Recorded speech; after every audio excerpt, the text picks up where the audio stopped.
대책이 하도 많아서 지금 공급 물량이 늘어나게 되면 기회가 간다는 겁니다. 왜 이렇게 무주택자하고 1주택자를 규제를 강화시켰을까요? 결론은 강화해서 재건축을 쉽지 않게 하겠다라는 얘기예요. 안녕하세요. 부동산 부자 공식의 한정훈입니다. 자, 오늘 대책이 나왔죠. 6.17 대책. 자, 21번째 대책이라고 합니다. 자, 그런데 제가 여기 제목을 6.17 대책, 뻔한 내용과 향후 시장 흐름 이렇게 제목을 좀 정해봤습니다. 뻔한 내용이에요. 사실 뻔한 내용. 대책이 상당히 복잡한 것 같은데요. 그런데 저는 조금 걱정한 게 있었는데 이 갭 투자를 차단하겠다라고 정부에서 얘기해서 갭 투자 뭔가 차단하는 뭐 강력한 대책이 나올 줄 알았는데 결국은 뚜껑을 열어보니까 그냥 그런 대책이다라는 생각이 듭니다. 자, 한번 살펴보시겠습니다. 자, 최근 주택시장 동향, 이건 이제 국토부에서 얘기하는 겁니다. 서울 상승 추세가 지금 계속 점점 커져간다. 그리고 수도권과 지방 일부 지역에 과열이 지속되고 있다. 자, 법인 거래 및 갭 투자 등도 증가세 뚜렷. 법인으로 사게 되면은, 주택을 사게 되면은, 상당히 혜택이 있죠. 그래서 1인 법인, 매매업으로 이렇게 내가지고요. 1인 법인들이 많이 지금 막 사들여서 지금 법인 거래가 상당히 늘어났다는 겁니다. 그래서 이 법인을 단속하겠다라는 거예요. 자, 나오게 된 배경, 6.17 대책. 대책이 하도 많아서 지금 어떤 대책인지. 서울 중저가 주택, 지금 수도권 지방 비규제 지역 중심의 시장 불안 요인. 지금 서울 그리고 경기권 일부를 묶으니까 규제로 강하게 묶으니까 규제가 없는 지역을 뭐가 생겼죠? 풍선 효과가 생겼죠. 예, 풍선 효과가 생겨서 뭐 지방까지 다 내려가고 있는데, 그리고 서울 고가 재건축 주택의 상승, 다시 이 재건축 아파트가 다시 지금 꺾였다가 초고가 아파트가 한 몇 억씩 떨어졌다가 다시 6월 이후로부터 다시 상승을 시작하더라. 압력이 가시화되고 있다. 그리고 정부도 다 알고 있어요. 이 최저 수준 금리 0.5%, 이 돈들. 그리고 유동성이죠. 이게 풍부한 유동성. 이게 키포인트죠. 사실은. 지금 부동산이 오르는 이유는 딱 하나밖에 없습니다. 전 세계적으로 지금 크게 점점 커져가고 있는 유동성 때문이거든요. 자, 유동성에 따른 일부 투기 수요가 지속되는 실수요자의 내 집 마련 기회를 감소시킨다. 이게 상당히 어폐가 있는 얘기인데요. 이게 뭐냐면은 일부 투기 수요가 들어가는 건 맞는데 이 사람들이 실수요자의 내 집 마련 기회 감소를 시킨다라는 말은 맞지 않습니다. 저는 왜 이런 생각을 하는지 모르겠는데요. 자, 서울의 주택의 총량이 딱 100만 채만 있어. 아니, 50만 채만 있다고 치자고요. 50만 채만 있으면은 그 50만 채는요, 결국 돈 있는 사람들한테 다 돌아가게 돼요. 절대 이 서민들한테 못 돌아갑니다. 하지만 50만 채에서 자꾸 공급을 늘려서 100만 채, 150만 채, 200만 채, 500만 채, 집이 이렇게 만약에 새 집들이 늘어나게 된다면 그 와중에 그 새 집들을 살 수 있는 그런 서민들이 생기게 되는 거예요. 즉, 정부의 인식은 뭐냐면은 주택 공급 총량이 딱 고정이 돼 있다고 생각됐을 때 이 실수요자 내 집 마련 기회가 감소되는 거죠. 딱 더 이상 늘어나지도 않아. 집이 딱 그거만 있어. 그러면 돈 있는 사람들이 다 사들이죠. 그러니까 이 실수요자들, 서민들한테 기회가 안 가지만 공급 물량이 늘어나게 되면 기회가 간다는 겁니다. 이게 잘못 생각하는 거죠. 자, 정책 대응 방향 보세요. 투기 수요 근절하겠다. 실수요자 보호하겠다. 좋죠. 라는 원칙의 아래 주택시장 과열 요인을 차단하고 기존 대책의 후속 조치를 차질 없이 추진하겠다. 이렇게 나왔습니다. 실수요자 보호한다. 이렇게 돼 있는데요. 자, 이거 재밌습니다. 그래서 지금 어떻게 돼 있냐면은 지금 조정 대상 지역과 투기 과열 지구를 지정을 했습니다. 다시 안 묶여 있던 데를 요 빨갛게 친 지역들이 지금 다시 묶인 것입니다. 이게 이제 얘가 기존에 이제 묶여 있던 지역이고요. 지금 이게 바뀐 게 요 빨갛게 한 겁니다. 서울 전 지역은 당연히 다 지금 뭐 묶여 있는 거고요. 서울은 뭐 조정 대상 지역이다, 투기과열 지구에다 투기 지역까지 다 묶여, 삼중 규제로 지금 묶여 있는데, 경기도 전 지역이 지금 조정 대상 지역으로 묶였습니다. 이번에. 그리고 인천 전 지역, 강화, 옹진 이런 데는 사람들이 가서 투자 안 할 것 같죠. 그러니까 제외시켰고, 인천도 거의 다 묶여 있죠. 그리고 대전 규제에서 벗어나서 집값이 많이 지금 상승한 대전, 그리고 청주, 예, 청주, 동지역 다 묶였고요. 자, 그래서 이런 지역들을 지금 이 풍선효과 지역으로서 지금 조정대상 지역으로 다 묶었고요. 그러니까 한마디로 서울, 경기 다 묶었다는 거다. 인천도 전 지역 다 묶었죠. 인천도 전 지역 다 묶고, 서울, 경기, 인천 다 묶였어요. 지금 조정대상 지역으로. 자, 그렇다면 투기과열지구로 묶은 걸 한번 보자고요. 경기 다 묶였는데, 거기서 이 성남 수정구, 이 수정구가 투기과열지구로도 묶였네요. 예, 그리고 수원, 안양, 안산, 단원, 구리, 군포, 의왕, 용인, 수지, 기흥, 화성, 동탄은 동탄2만 묶였습니다. 신도시 동탄2. 인천은 연수구, 남동구, 서구. 아니 근데 인천은 이 연수구나 남동구나 서구는 왜 묶였는지 모르겠어요. 사실. 그리고 대전도, 저기 보면은 대전도 지금 조정 대상 지역에서 또 같이 투기과열지구로 아예 그냥 다 묶었어요. 그리고 대전 동구, 중구, 서구, 유성구까지 다 지금 대전 묶였습니다. 자, 이렇게 지금 강화시켰다는 겁니다. 갭투자하지 마라. 전부 다 묶겠다. 지금 이런 얘기죠. 자, 그래서 요게 효력이 발생하는 게 내일 모레예요. 19일부터 바로 지정하면서 효력이 그냥 딱 발생하는 겁니다. 아주 그냥 또 숨가쁘게 지금 지정을 하고 있죠. 자, 그리고 주요 개발 호재 지역 가격들이 막 뛰니까 이런 지역에 토지거래 허가구역으로 지정하겠다. 그래서 뭐 아시다시피 잠실 마이스 개발 사업, 잠실동, 그리고 영동대로 복합개발 사업, 용산 정비창 개발 사업. 자, 그런데 지금 이쪽 라인은 아직 지금 본래는 안 묶였던 곳이잖아요. 거기 잠실동, 삼성동, 대치동, 청담동 23일부터 효력이 발생한답니다. 23일부터. 자, 용산 정비창 개발 사업 주변, 여기 이제 국제업무지구가 들어오는 용산 정비창 개발 사업 주변은요. 저는 사실 그 주변에 원효로라든지 문배동이라든지 이런 데들이 묶일 줄 알았거든요. 그런데 일단은 어디 묶었어요? 인근에 개발을 진행하는 개발 지역들, 재건축을 진행하든 재개발을 진행하든 이 개발 지역만 토지거래 허가구역으로 묶어놨는데, 지금 요번에 나온 걸 보니까요. 오늘 나온 걸 보니까 원효로도 지금 검토를 하고 있다고 합니다. 원효로 1, 2, 3, 4가 있죠. 예, 거기가 옛날에 개발구역으로 지정이 됐다가 해제가 됐잖아요. 오세훈 시장 때 지정됐다가 거기를 지금 토지거래 허가구역으로 다시 묶으려고 지금 뭔가 조사 중입니다. 지금 그렇게 되면은 토지거래 허가구역을 묶는다는 의미가 뭘까요?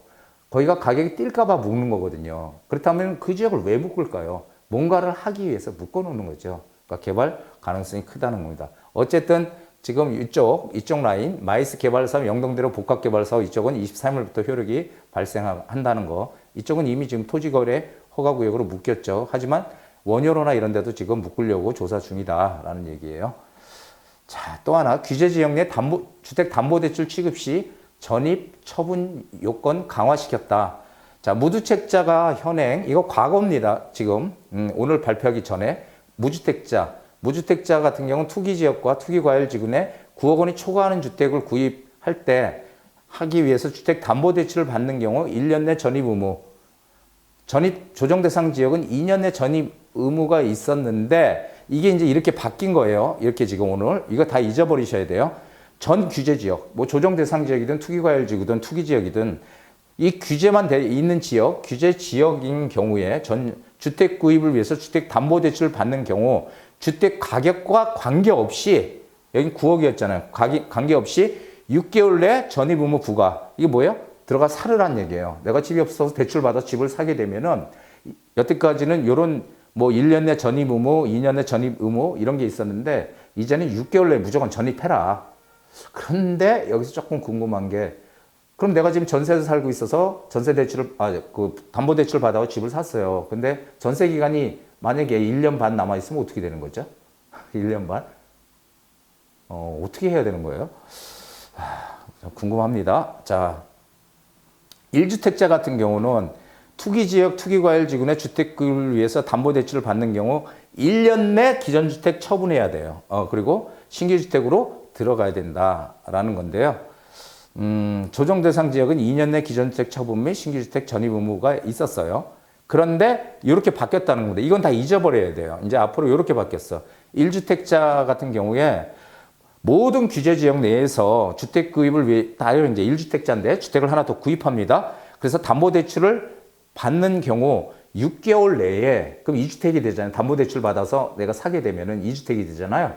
그러면 6개월 내에 어떻게 먼저 있던 집을 갖다 처분하고요. 신규 주택을 전입할 의무가 생겼다는 겁니다. 자, 지금 무주택자는 사실은 집을 가지고 있어야 되는 무주택자잖아요. 근데 왜 이렇게 무주택자하고 1주택자를 규제를 강화시켰을까요? 이거 7월 1일부터 바로 시행입니다. 7월 1일부터 바로 시행이에요. 얼마 안 남았죠. 왜 이렇게 무주택자까지 규제를 강하게 했을까요? 근데 제가 느끼기는 올해 상반기에 가장 많이 집을 산 그 세대가 30대거든요. 비율이 30대. 그 다음이 이제 뭐 40대, 50대 이렇게 가는데 30대가 제일 많이 샀어요. 그래서 그런 갭 투자라고 하는 것들 많이 했다더라. 대출을 받아서. 이러다 보니까 이제 그렇게 무주택자, 1주택자를 다 묶어 놓는 것 같은데 중요한 거는 무주택자도 할 얘기는 있어요. 이 30대에. 왜 그러냐면은 아니 뭐 이렇게 청약 통장을 써서 당첨이 좀 돼서 그 정부에서 정말 대출을 받아서 청약 통장을 사용해서 당첨이 돼서 집을 갖고 싶어요. 근데 조건이 안 돼. 청약 당첨될 수 있는 가점이 터무니없이 부족하거든요. 그렇기 때문에 안 돼. 아예 30대는. 그러니까 할 수 있는 방법이 어쨌든 대출 끼고 뭔가 사야 되잖아요.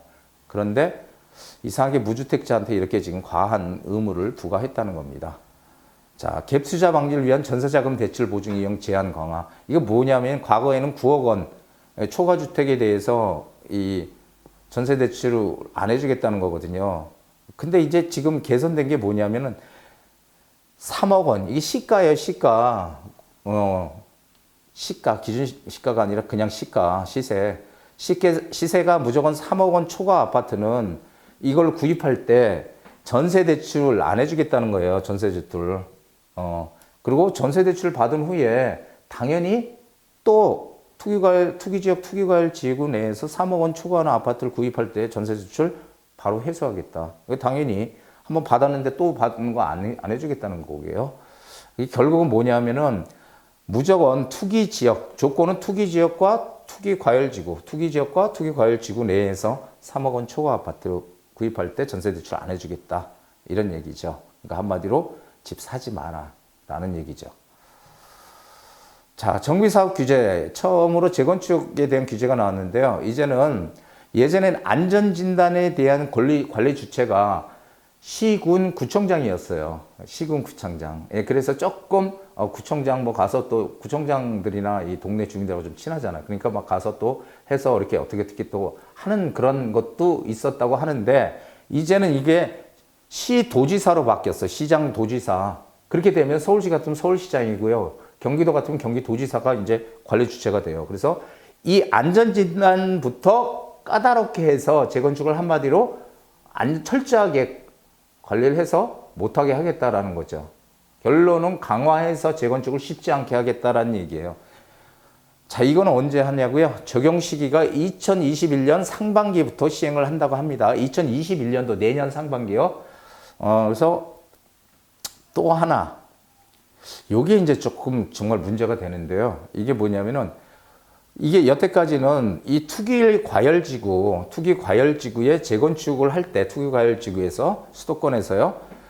이게 이제 내가 집을 가지고 있고 전세를 주고 있어요. 재건축하는 곳에 그 아파트에 재건축 아파트에 주고 있고 그럼 나는 어쨌든 내가 소유자이기 때문에 아파트를 받을 수 있는 자격이 되잖아요. 그런데 이제는 어떻게 된다고요?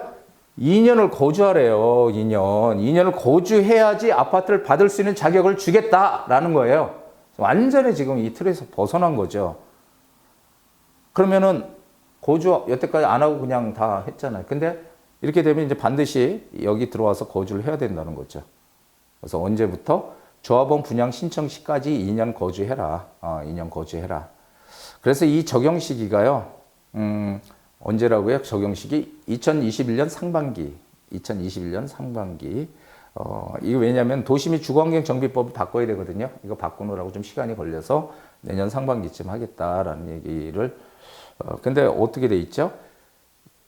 주거환경정비법, 그러니까 한마디로 내년 2021년도 상반기 이후에 최초로 조합 설립 인가 신청을 한 사업장부터 적용을 하겠다라는 것입니다.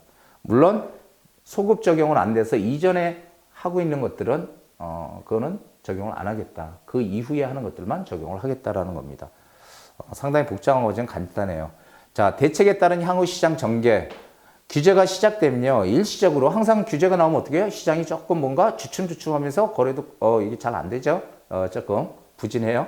그래서 그러나 결국은 다시 반등할 겁니다. 어디로 가요? 이렇게 수도권까지 다 묶어놓게 되면은 이게 다시 지방으로 풍선 효과가 생길 겁니다. 지금도 지방에 풍선 효과 생기잖아요. 사실 지방으로 막 가서 갭 투자한다고 하잖아요. 그럼 어떻게 할까요? 지방도 또 규제적으로 다 묶일 거예요. 몽땅 다.